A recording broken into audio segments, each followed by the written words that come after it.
beautiful. Does Dr. Emma Collins headbutt the shark while it's in the trash compactor? She punches it. Oh, that'd have been even better. She punches it and she kicks it. It's a pretty good fight. And we were talking to Tanya Raymond, and she's part of the Cinematic Shark Punchers Club. And you know better than us, Kevin, since you've watched more shark movies this year. And the best part that sells it is she's punching this shark and she yells, "Ow!" That's beautiful. That's a personality moment right there. Can you think of any shark punching moments? Like Statham doesn't even punch a shark or kick a shark in the Meg. He kicked off of a shark, but is that a kick? No, it's a kickoff. It's a launch. Yeah. It's a launch. It's different. I'd have to sort of run down through it and think about it. I'm sure there are plenty, but I haven't really thought about it. Have you not been keeping track? Shark punching? I have not been keeping track. It's a great one. Yeah. And listen, any shark movie I just wish this movie had a jet ski in it. This would be one of my favorite films ever made if it just added a jet ski. But I like that there's 2 fight scenes. Like I like that this dude comes out of the water, he's super angry at her, super aggressive. When he kicks Emma Collins in the back, Dr. Emma Collins in the back, and either Raymond or a stunt double flies forward, that's a pretty brutal kick right there. It's a gnarly fight.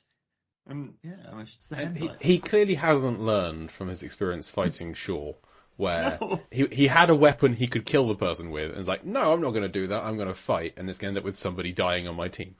He has a knife. He's already cut her with it twice. It's like, no, this is too easy. I want a challenge. I've just survived a boat exploding. It's just we cannot over a boat he was on. The only person on it, a decent-sized boat, exploded, sank in under 30 seconds. Unprecedented. He survived. He looks terrible, and he's like, this is still too easy.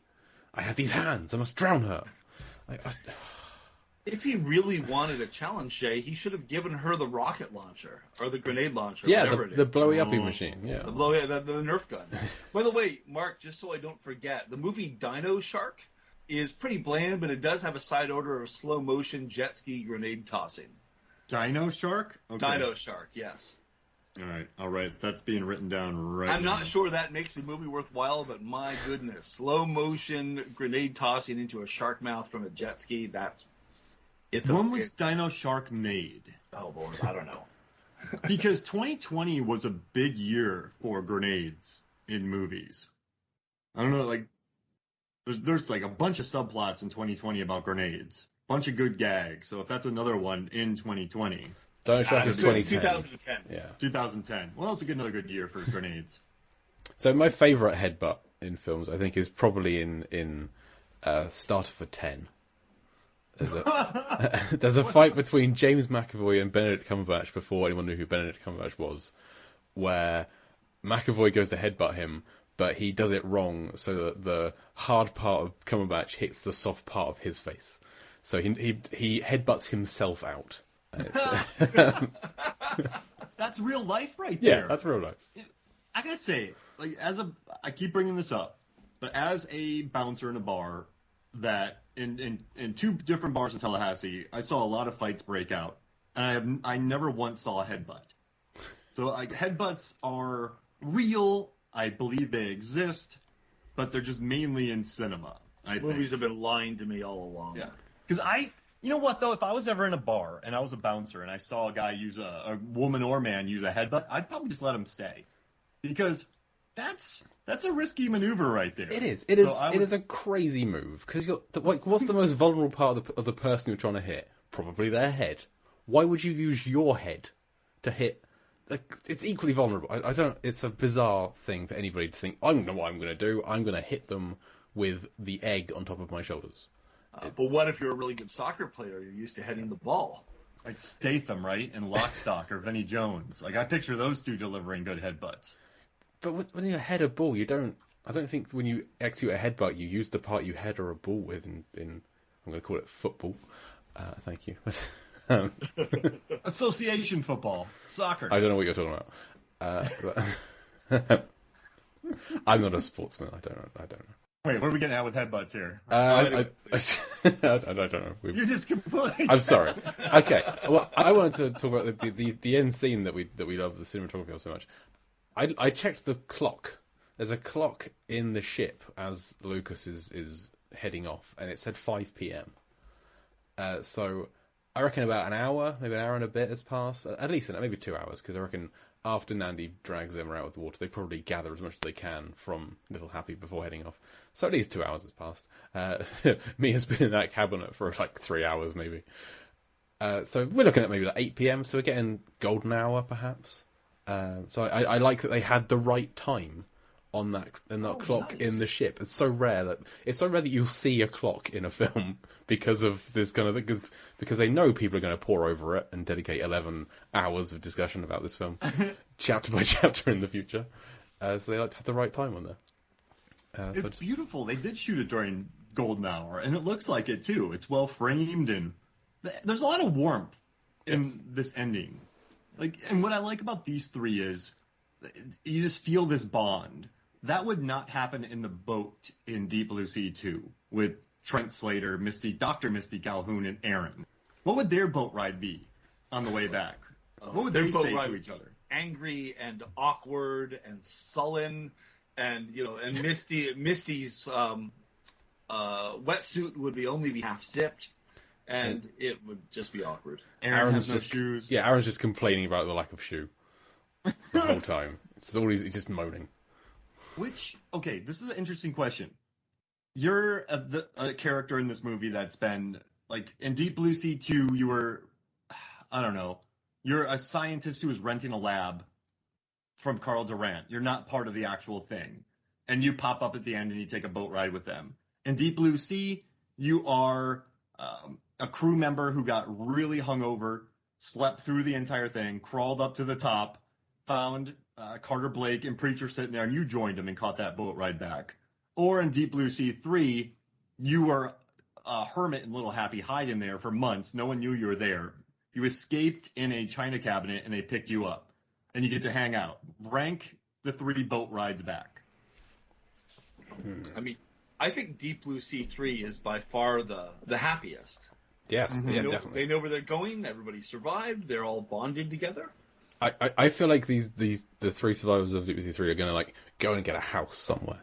I can see like a bungalow. Oh, right. This is I can see like a whole TV show of adventures they're going to have, like Nandi first experiencing civilization, Emma and Mia like finding a job and just setting up a life for themselves. I can just picture this comedy drama, this sitcom. I want to watch it. I love going on shark tours and speaking engagements for Waterblog. Yeah, I think that's a thing. Yeah. Trying to save the world. Yeah.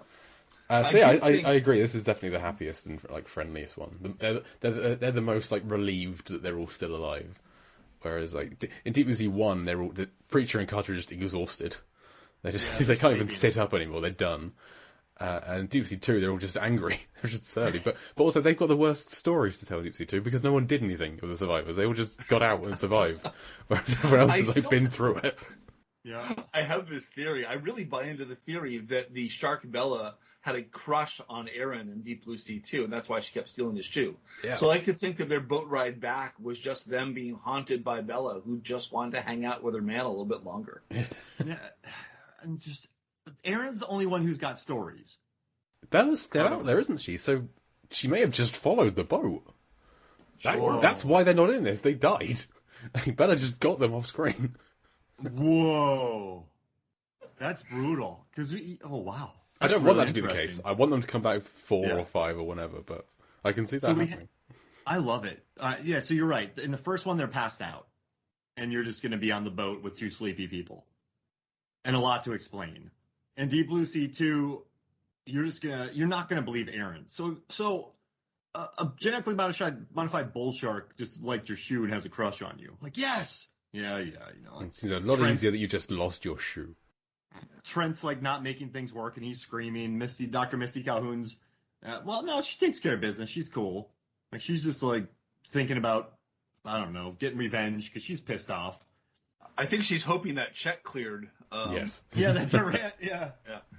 But yeah, no, it's by far the warmest. And I like the ending of this movie. There's so many things that I like about the whole journey of this movie, and we'll talk about it later, but just the intro with Waterblog and then at the end on this, I think it's a well-made picture. And what do y'all think about the final fight? I mean, Dr. Emma Collins leads the shark to Chekhov's trash compactor, and I do love that everything that can go wrong does. Like, what'd y'all think about that final fight? I wrote down it's not Chekhov's trash compactor, so I'm glad that you said that. It's literally in my notes because I don't feel like it's been established enough. There was one scene when Emma's like listening to her headphones and putting trash in it, and then when Lucas is going off with his explosions, we see it fall into the water. But first time I watched this, I didn't know where she was going. And when she got into there, I was like, well, what's going to happen here? And then even after it had compacted, I didn't know. I thought, like, what is this thing that this has happened in? And it wasn't until like the second time I watched it and knew what I should be looking out for that it clicked. Oh, this is a trash compactor. I get it now. So I feel like it needed more. Like it's established as much as the headphones she was wearing when she was using it. That's really interesting, Jay. I agree. When she was in that thing, when I saw it the first time, I had no idea where she was or why she was there, and it wasn't until it actually started compacting that I figured it out. So yeah, I think I agree. I love that whole scene. Yes. I think that Nandy should have gotten over there and opened that door sooner, but yeah. Whatever. But let's give Nandy something to do in one of the action scenes. She should have speared Lucas, right? Maybe she Dr. McCollum stabs. She shouldn't have yelled, "Hey, asshole." Yeah, she shouldn't have I just done. love that everyone calls Lucas an asshole, though. Like It's they're like fair. Richie, that asshole Lucas. Like everyone just calls him an asshole throughout the movie. But to be fair, that's because he's an asshole. Yes, he's it's absolutely legit, true. yeah. But they're speaking the truth. It's a pet peeve of mine when one of the good guys needs to warn one of the bad guys before they try and kill them.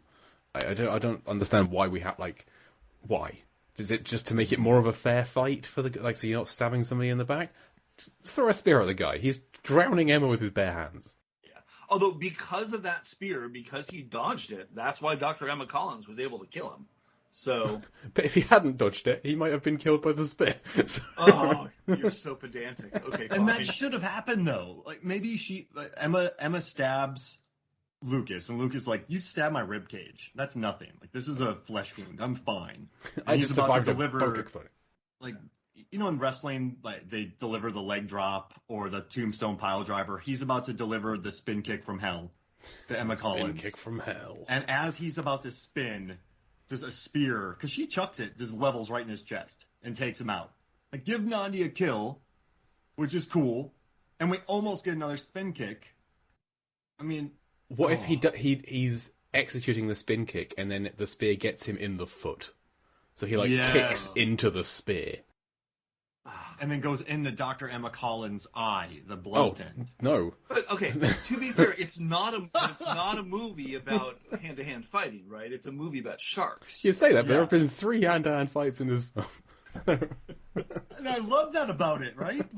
Kevin, you watch a lot of these. Do you see a lot of hand-to-hand fighting? There's not a lot of hand-to-hand fighting. Not nearly enough, no. The spear hits his foot mid-spin kick. And then... So he's just got this spear. He can't put his foot down now because there's a spear sticking out of it. Yeah. So he's like hopping. Just chasing her around Little Happy. Yeah. A hot chase. He's like hopping in 6-inch deep water or waist, however deep it is. Now suddenly I'm thinking that they're going to recreate the end of Karate Kid. He's got a spear in one foot. He can't put his foot down. Yeah. But no, that's not what happens. He does like a cartwheel kick. He starts using capoeira in the thing. It's like, oh, come on. And then that's when like a 17-minute chase and fight scene in this. It's like They Live times 8. To answer your question from before, Mark, I think that the trash compactor scene with the shark was one of my favorite bits of the movie. Nice. That at the end, right? Its teeth are coming out, and it's straining so much to grab a hold of Dr. Emma Collins, and it can't quite get her. I loved that scene. That shot where the camera slowly pulls out of the mouth, like this for a low budget film. This is a CGI shark. It's a brave move to put this much CGI front and center, for such a low budget film, but it pays off. It is well done, I think. Darren Hoffmeyer for the Yeah. win. But yeah, this kind of a climax. Obviously, you've both seen Farm